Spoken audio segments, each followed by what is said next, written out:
Thank you, Madam Deputy Speaker. I have some sympathy with the Amendment 19 moved by my own friend for Gloucester, and some sympathy for new Clause 1 and also Amendment 6. But the reason I can't vote for particularly new Clause 1 and Amendment 19 is because I think people outside of here have figured out what's really going on here. And as I said in the intervention, Madam Deputy Speaker, we are in the position we are in of having not left the European Union because there are people in here who got elected on a mandate and who stood up and said they intended to deliver the result, who never had any intention of delivering our exit from the European Union. They're scared of their electorates, yes, they're now scared of their selectorates, but they had no intention. So what they have done, Madam Deputy Speaker, is they have played for time.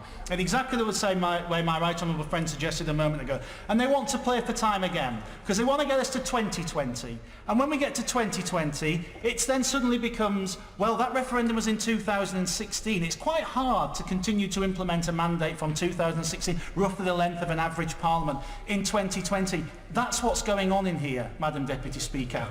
And the people have figured it out. My constituents have figured it out, who went to the polls in 2016 and voted to leave the European Union by a margin of 67% on the belief that their result was going to be implemented, because both sides told them that. They trotted along in the general election of 2017, and 93% of them went out and voted for two political parties who said they were going to implement the result. And they figured it out, as I said, Madam Deputy Speaker, that there are people in here who never have any intention of delivering on this result, because what will happen is if we have another extension and something else comes back, there will be another reason why they can't quite bring themselves to vote for it, because their particular niche thing that they have selected, perhaps having never mentioned it before, will suddenly now be the block on why they can't quite get themselves across the line.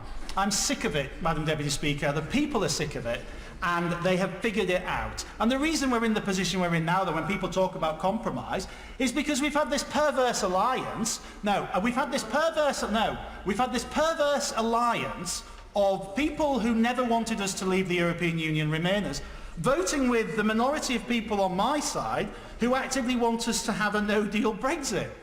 They've trotted through the lobbies together, whilst people like me, who came into this House in 2010, absolutely determined to get us out of the European Union, have done exactly what was asked of us and is being demanded of us now, have compromised, have looked at that withdrawal agreement and said, you know what, it's not perfect, but I respect the promise I made to my constituents. I respect the minority of my constituents who also voted Remain and therefore expect me to represent them as well.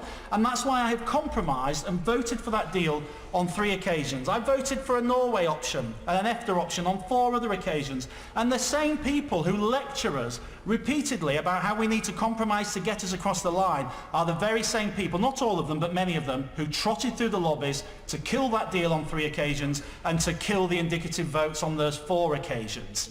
And Mr. Speaker, Madam Speaker, I have to ask the question as well, when did it become the case that people who campaigned for Remain get to tell people who voted Leave what it is they voted for? Yeah. When did it become acceptable for them to say, no, these Leave voters, who I don't fully understand because I was on the wrong side of the debate and on the wrong side of my constituents, they didn't vote for no deal. I received an email from a constituent of mine last night called Kirsty, and she posed this question to me. And she said, why do these people who got the referendum result wrong, were on the wrong side, get to say why I voted? She said, I know why I voted Leave, and I'm prepared to have a no deal. And she signed off saying, my name's, she said, Kirsty, under 40, not a racist, and quite well educated.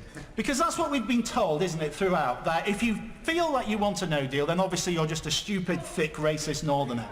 And people have seen this. They're sick of it. We are sick of it. So I will not support any amendment that allows a further extension for this, because I know what's going on here. Yeah. I know, and my constituents know what's going on. Play it long, play for time, say you respect the result. You have no intention of respecting the result. They haven't respected the result in March of this year. They didn't in April. They're not going to on October the 31st, and you can sure as damn tell it, Madam Speaker, they ain't going to on January the 31st either. Yeah.